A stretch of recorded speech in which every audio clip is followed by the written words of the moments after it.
kuliah di Politeknik Bombana bisa ngerasain kuliah di tadi Bina Nusantara, Gunadarma itu seperti kuliah kita dulu. Kalian image harus dirubah hari ini. Jangan selalunya berpikir begitu selesai saya mau jadi karyawan mendaftar di perusahaan ini dan seterusnya. Tapi bagaimana yuk begitu selesai bagaimana berpikir saya mau membuat sebuah perusahaan dan saya mau jadi pimpinan. Wow, keren. Itu dia. Itu dia. Karena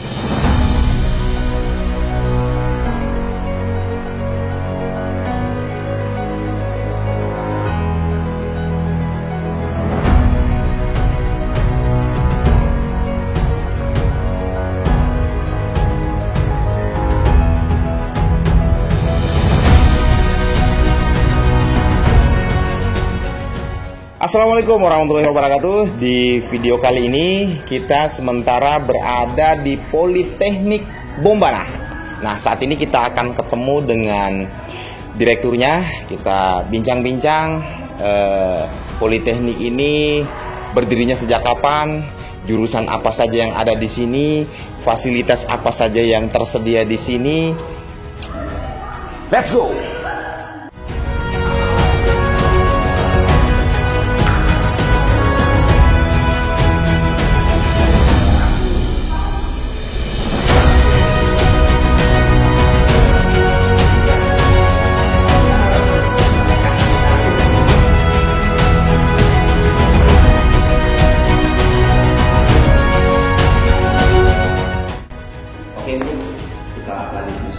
Oke, siap Pak Direktur.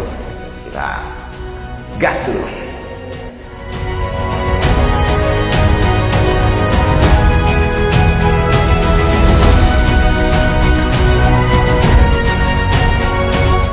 Nah, saat ini kita sudah berada di ruang Direktur Politeknik Bombana. Nah, kalau yang tadi yang nyambut kita, beliau itu direkturnya. Nah, beliau ini kalau ketemu dengan saya mengenang masa lalu waktu sekolah dan kuliah kita seperjuangan, cuman karena kerja kerasnya, kemudian dari dulu memang dia ulet dan sekarang membuahkan hasil menjadi seorang pimpinan pucuk tertinggi di Politeknik ini. Pak Sanal, luar biasa, saudaraku. Siap Om J. Welcome di Kabupaten Bombana, terkhusus di Politeknik Bombana. Terima kasih atas sambutannya, luar biasa. Pas kita nyampe tadi dengan tim Om JR, sangat wow sekali. Karena kenapa? Saya tidak menyangka. Saya biasanya kan kalau politeknik itu yang di mana ya? Saya lihat yang di beberapa, tidak tahu kalau di luar daerah. Tapi kalau untuk di Sultra sendiri tidak sebesar ini. Maksudnya, maka dari itu saya bilang luar biasa juga perjuangannya saudaraku ini. Nah, bicara latar belakang untuk pribadi, saya tidak usah panjang lebar bertanya ke beliau siapa beliau. Nanti dikepoi saja di akun media sosialnya Eros Hero ya, Eros Hero di FB-nya. Kemudian kalau ingin melihat kegiatan-kegiatan kampus bisa dikepoi di Politeknik Bombana. Di Politeknik di FB. Nah, saat ini kita hanya ingin sharing mengenai tentang Politeknik sekitaran Politeknik Bombana saja, Politeknik ini. Nah, sebagai seorang pucuk pimpinan di Politeknik ini, Pak Senal, saya ingin tahu bahwa usia dari Politeknik ini sendiri itu sejak kapan berdirinya? Nah, kalau bicara usia, Politeknik Bombana ini baru saja di bulan Desember kemarin, tanggal 21 ya. Bulan 12 tahun 2021 ya, itu kita merayakan ulang tahun Politeknik. Jadi pas 1 tahun pembangunan Politeknik Bombana. Oh, nah tapi kalau bicara sejarah ya, di kapan proses melahirkan perguruan tinggi itu mulai dari tahun 2019. 2019. Berarti perjuangannya dari 2019, 20, 21, 22. Iya. Itu sekitar 3-4 tahun berjuang. Ya, luar biasa. Nah ini apa ya? Semangat ya dari bagaimana melihat kondisi masyarakat kita, kondisi kita punya anak-anak, bahwa sudah sangat penting melahirkan perguruan-perguruan tinggi di daerah. Kenapa? Tidak semua anak-anak kita itu bisa lanjut perguruan tinggi di ibu kota provinsi misalnya. Karena di tingkat ekonomi itu beda-beda. Nah sehingga ya tadi inisiasi dari pemerintah daerah bagaimana tadi melahirkan sebuah perguruan tinggi di daerah sehingga tadi indeks pembangunan manusianya bisa lebih baik, khususnya ya tadi kualitas SDM yang mau digenjot. Nah karena kita tidak berharap lagi bahwa nantinya sumber daya manusia yang kita lahirkan ini menjadi penonton. Kan banyak tuh misalnya sarjana tapi begitu masuk ke dunia kerja mau ngerjain ini ngerjain itu nggak bisa. Nah sekarang hadirnya Politeknik, kenapa memilih Politeknik tadi? Supaya melahirkan SDM yang unggul. Itu. Jadi kalau bicara tadi sejarah luar biasa memang perjuangan mendirikan ini dan memang tidak mudah. Ini yang menjadi apa sebenarnya yang jadi masalah mengenai SDM. Kenapa lama tadi SDM? Sehingga melahirkan Politeknik untuk melahirkan tadi SDM. Sehingga nanti ke depan kita tidak susah lagi mencari SDM, tapi kita sudah menyediakan SDM itu. Jadi sebenarnya kuncinya di sana. Seandainya SDM kita kemarin sudah siap, maka proses ini tidak lama. Tapi karena SDM yang susah untuk merekrut jadi dosen misalnya, itu kan semua kita butuh orang-orang atau dosen-dosen yang tadi spesialis. Apalagi soal Politeknik memang lebih banyak praktek dibanding teori. Kan prinsipnya gini. Bagaimana hasil lulusan itu kan siapa pengajarnya. Nah, itu dia. Berarti beratnya di situ. Karena memang penyediaan SDM-nya kita yang khusus yang ada di Sulawesi Tenggara untuk memenuhi SDM khususnya Politeknik ini agak susah. Karena tadi dibutuhkan dosen-dosen yang mampu mengajar dengan praktek. Bukan berteori. Bagaimana menguasai prakteknya gitu. Sehingga tadi supaya begitu dia mengajar menularkan ilmu-ilmunya ke mahasiswa ini bisa tadi terserap. Nah ini yang repotnya. Sehingga memang kemarin kita buka secara nasional. Jadi dosen-dosen kami yang ada di sini ada dari Bali, dari Jakarta, dari Makassar. Nah tadi kita justru kalau saya inginnya yang berharap di awal ini SDM lokal yang kita inginkan menjadi dosen-dosen yang ada di sini. Tapi apa boleh buat sekarang tadi kualifikasi yang kita inginkan ini, yang kita harapkan ini, apalagi memang perekrutannya ini yang seleksi kan memang dari kementerian, sehingga tadi pemenuhan SDM ini memang susah kita dapatkan khususnya di Sulawesi Tenggara, sehingga ya sudah nggak apa-apa kita buka secara nasional. Yang penting tadi anak-anak kita yang ada di daerah itu bisa cerdas, bisa menjadi SDM yang unggul yang kita inginkan. Itu. Jadi dari 2019 baru 1 tahun ini berarti di 2022 fixnya 2021 bulan Desember itu baru keluar izin 2022 kemarin pas Desember itu baru 1 tahun. Nah berarti kalau seperti itu belum ada lulusan berarti ya? Belum ada lulusan. Nah kalau untuk program ininya, program jurusan atau program keahlian ya istilahnya? Program studi. Kalau di Politeknik, di Politeknik kami menyebutnya program studi. Jadi di program studi ini yang kita lahirkan di awal itu dari sebenarnya 6 kita usul 6 program. 6 yang diusul di tahun 2019 itu. Dari tahun 2019 pengusulannya. Benar. Dari 6 program studi yang diusul ini yang lulus tahap sampai dengan visitasi sampai dengan keluar izin itu ada 4 program studi. Jadi yang pertama itu akuntansi sektor publik.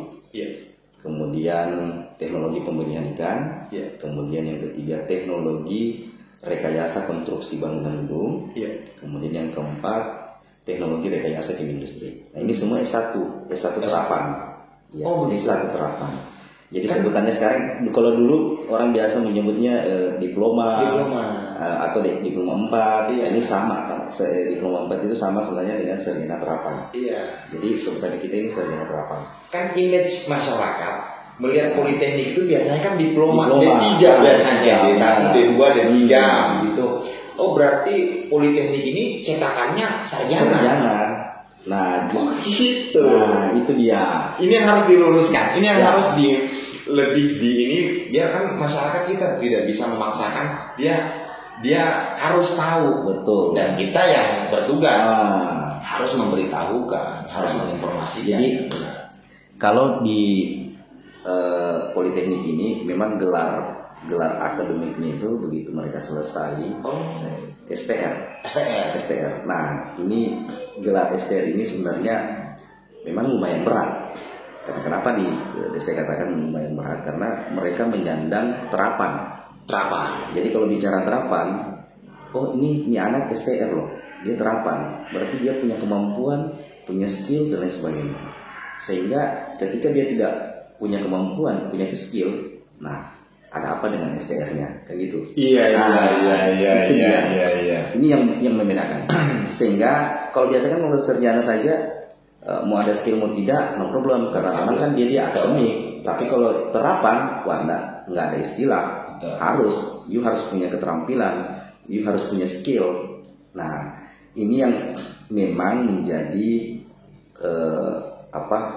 kebutuhan hari ini terhadap dunia industri dunia usaha, di mana sarjana-sarjana yang dilahirkan ini itu mampu bekerja sesuai dengan bidang keilmuannya. Bahkan kalau perusahaan kemarin ngomongnya ke saya gini, Pak, Mas Inal, bisa nggak satu mahasiswa minimal punya 3 kompetensi? Itu perusahaan yang ngomong? Iya, perusahaan yang ngomong. Oh berarti untuk jaminan lulusan dari diploma ini itu sudah link match dengan perusahaan. Jadi penyusunan kurikulumnya memang sudah desain link and match dengan perusahaan. Jadi kami duduk sama dengan perusahaan ini. Perusahaan minta tenaga kerjanya, kompetensi yang mau dihadirkan seperti apa. Itu yang kami tuangkan dalam kurikulum. Jadi memang sudah link and match. Berarti request perusahaan. Itu dia. Jaminan lulusan. Biasanya kan orang kuliah.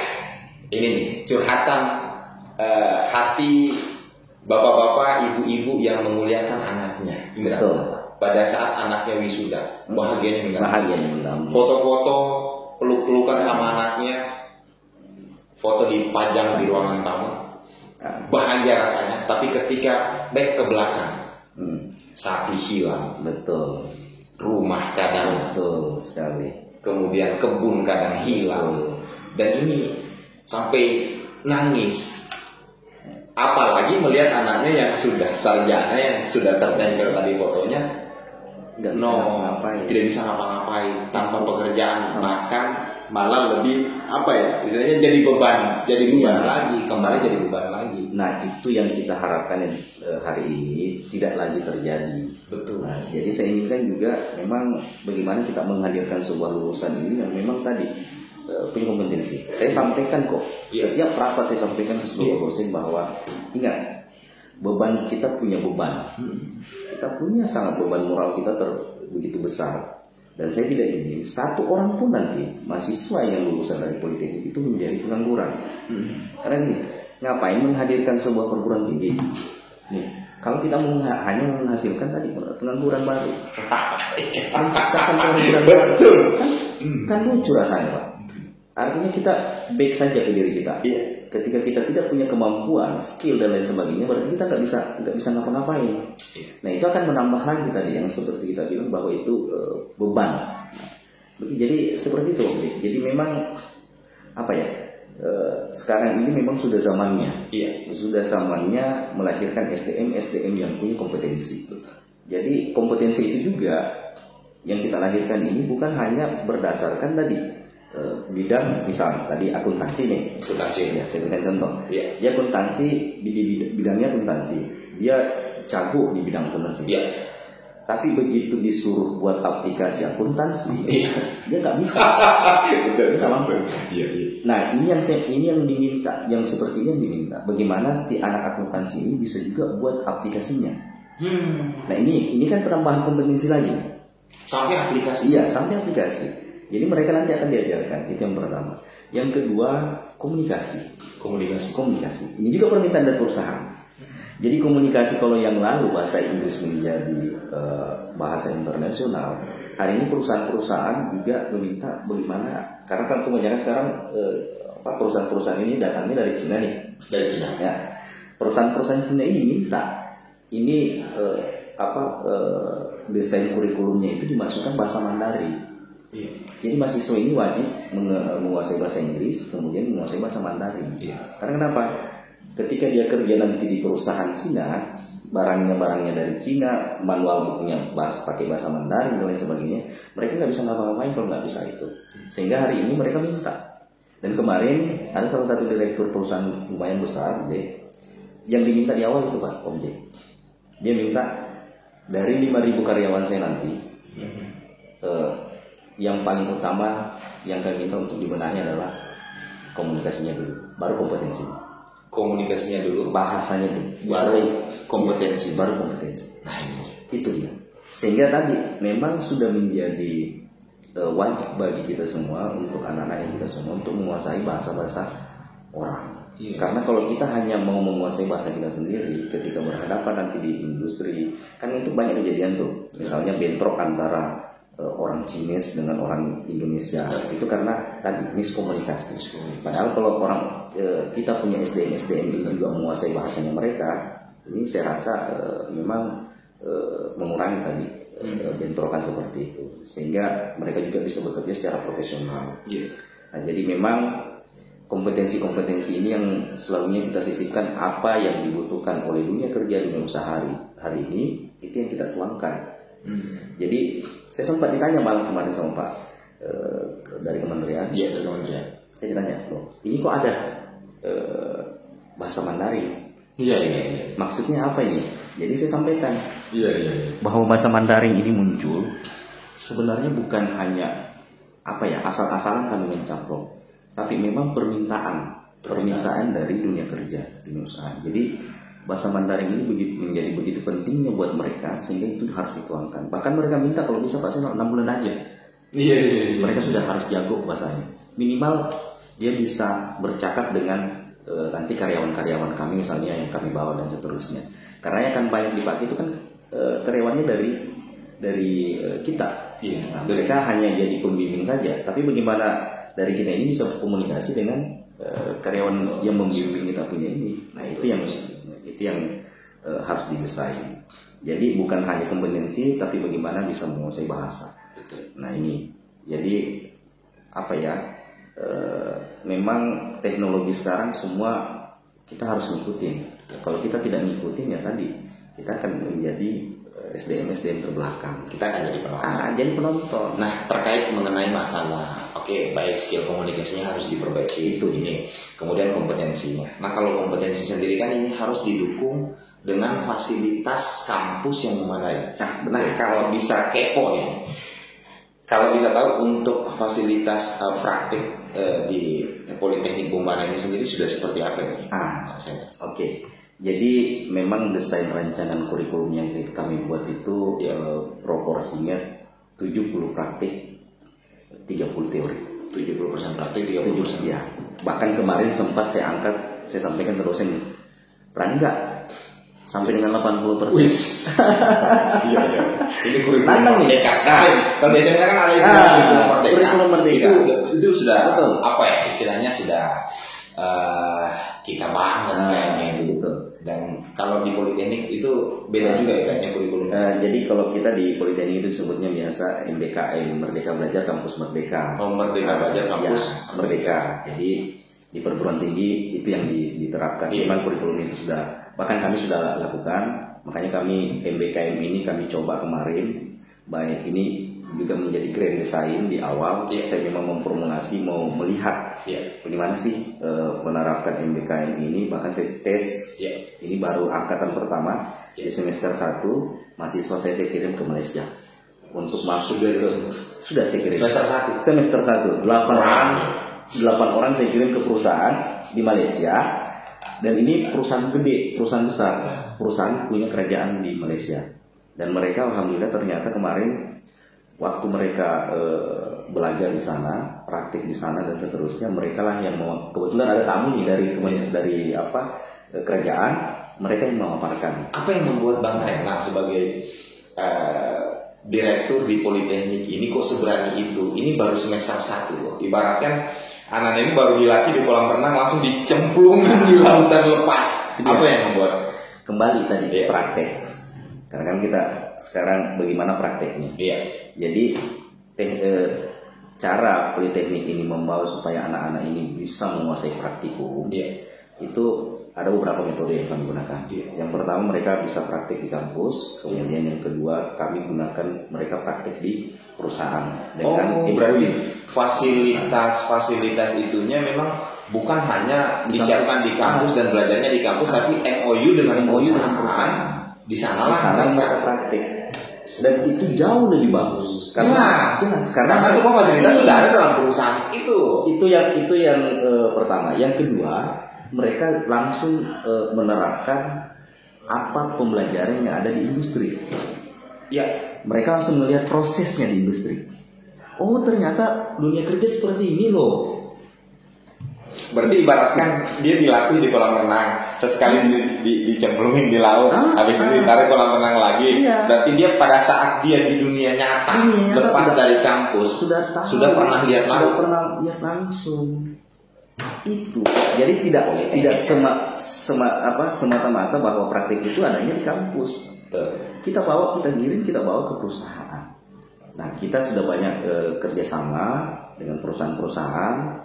Bahkan kemarin ada perusahaan juga yang baru masuk di Bombay. Insya Allah ke depan ini akan kita lanjut lagi. Kemudian termasuk dengan perguruan tinggi yang kita sudah MOU juga sudah ada. Salah satunya Bina Nusantara, salah satu perguruan tinggi internasional. Kemudian BINUS, Bina Nusantara, Gunadarma.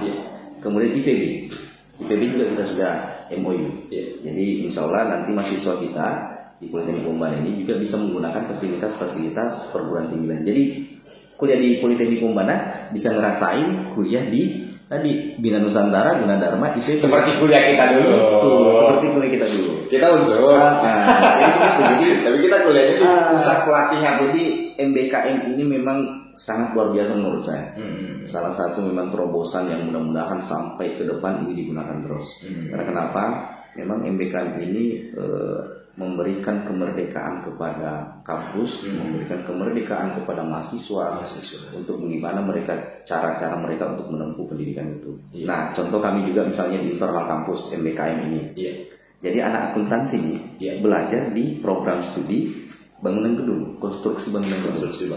Jadi dilakukan pertukaran pelajar antar program studi. Jadi ilmu mereka tidak hanya menguasai di bidang sektor pada bidang akuntansi yang ada di program studinya, tapi mereka nanti mampu menerapkan di program studi misalnya bangunan gedung. Contoh di bangunan ini kalau kita bicara dunia industri, dunia industri misalnya program studi teknologi rekayasa konstruksi bangunan gedung itu ada perhitungan RAB. Anak akuntansi ini diajar gimana sih menghitung RAB bangunan dan seterusnya. Nah, ini kompetensi sehingga kan mereka nanti tidak menutup kemungkinan mereka kerja di perusahaan yang seperti itu. Begitu dihadapkan dengan pekerjaan seperti itu, ini sudah saya pernah pelajari gitu. Jadi memang kita penuhi semua dari sisi mana kita penuhi. Jadi inilah gunanya MBKM. Jadi memang MBKM ini Merdeka Belajar, kampus Merdeka ini membawa nuansa baru bagi perguruan tinggi terkhusus mahasiswa, kemudian dosen. Bagaimana mereka bisa beralaborasi, inovatif dan seterusnya sehingga menghasilkan tadi memang SDM yang berkualitas. Kemarin aja perusahaan ini ada satu Pak, Objek. Jadi dia bilang gini, bisa nggak mahasiswanya yang teknologi rekayasa kimia industri? Jadi ceritanya ditantang. Ditantang. Saya ditantang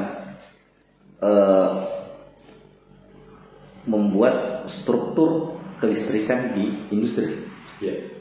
Saya bilang apa yang tidak bisa kami lakukan selama SDM itu memang dibutuhkan oleh perusahaan. Kami siapkan dan itu nanti akan kami desain di kurikulumnya. Kami akan masukkan. Jadi itu dia. Artinya kalau kita bicara teknologi kimia industri dia hanya biasa bicaranya ini hanya bicara kimia dan seterusnya. Tapi bagaimana tadi kimia industri ini tidak hanya tok belajar misalnya kimianya dan seterusnya, tapi bagaimana mempelajari juga industrinya di sana, karena kan ini bagian dari itu, sehingga nanti ketika butuh tenaga kelistrikan dan seterusnya bisa ngambilnya dari sini. Jadi memang kompetensi itu kita sisipkan semua. Memang grand design-nya memang tadi di match dengan kebutuhan perusahaan.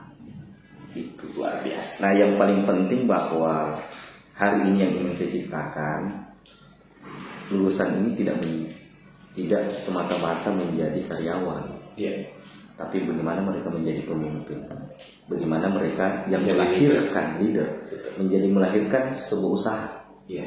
Mereka namanya yang berwirausaha dan seterusnya, mereka yang membuat perusahaannya dan seterusnya. Ini yang kita inginkan, sehingga tidak semata-mata bahwa kita ini produknya hanya mau jadi tenaga kerja dan seterusnya, tapi kita yang melahirkan tenaga kerja itu.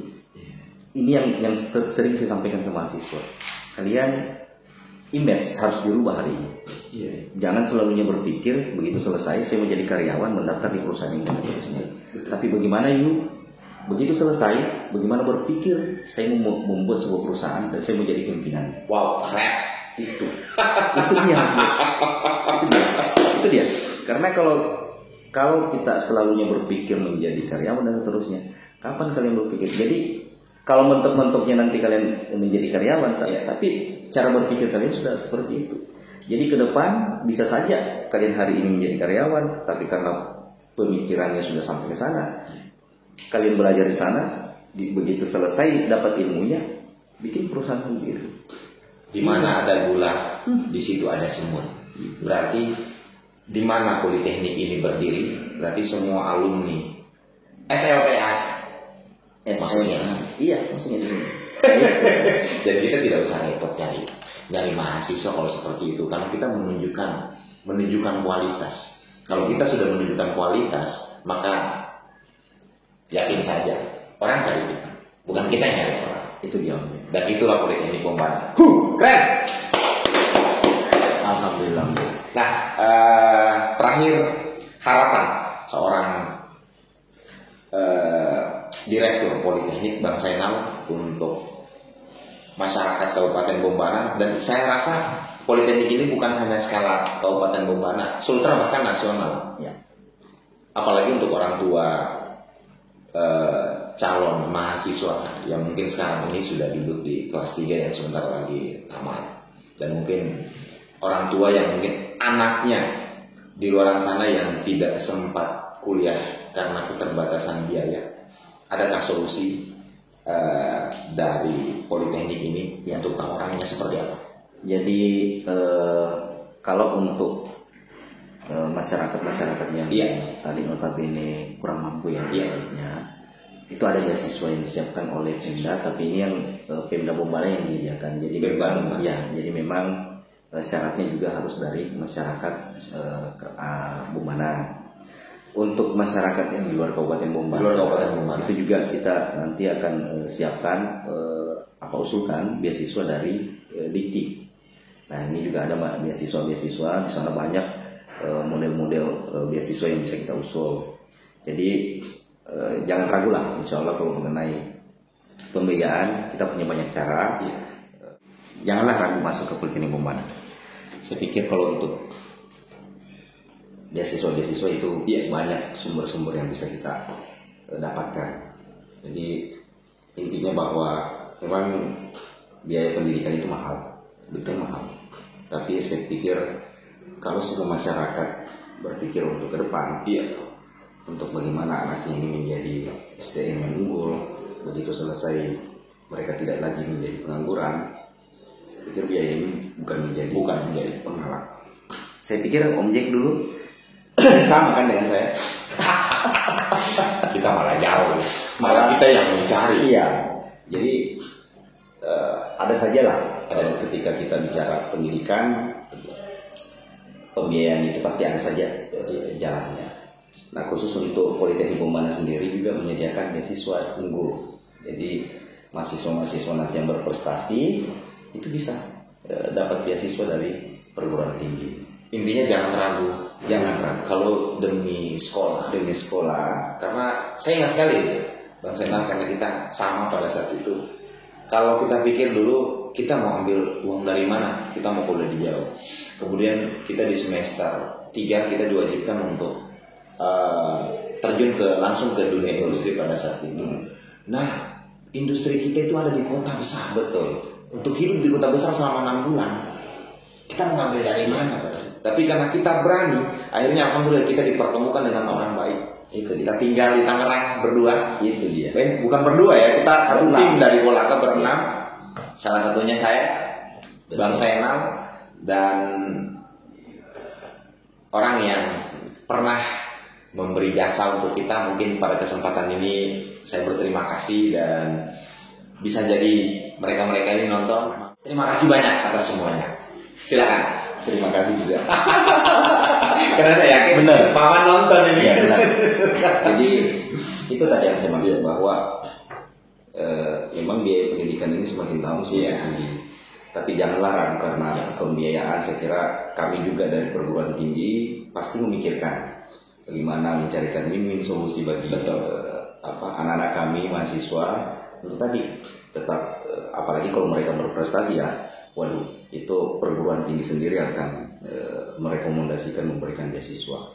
Nah ini hingga tadi memang bahwa kami tidak hanya semata-mata melakukan proses pendidikan di sini, tapi juga melakukan pembinaan, melakukan pembinaan ke anak-anak kami mahasiswa. Sehingga tadi bahwa mereka memang hidup itu kita butuh ditimpa, butuh diasah. Ketika kita sering diasah, maka kita akan semakin tajam. Betul.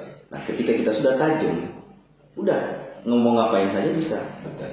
Anggaplah misalnya seperti tadi parang yang sering diasah dan seterusnya. Ketika misalnya mau digunakan untuk menebang apa saja, dia bisa digunakan.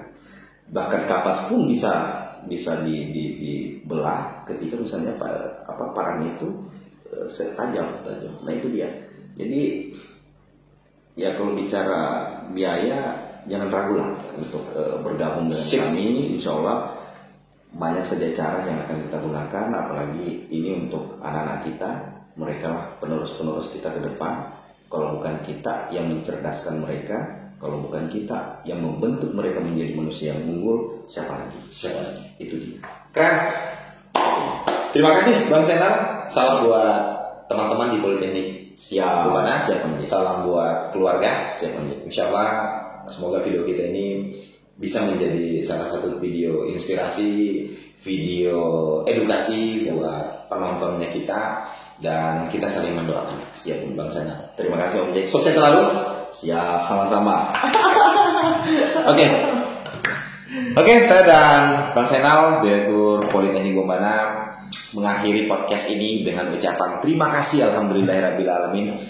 Stay chill di Om Jack Bertanya Podcast Anywhere. Assalamualaikum warahmatullahi wabarakatuh.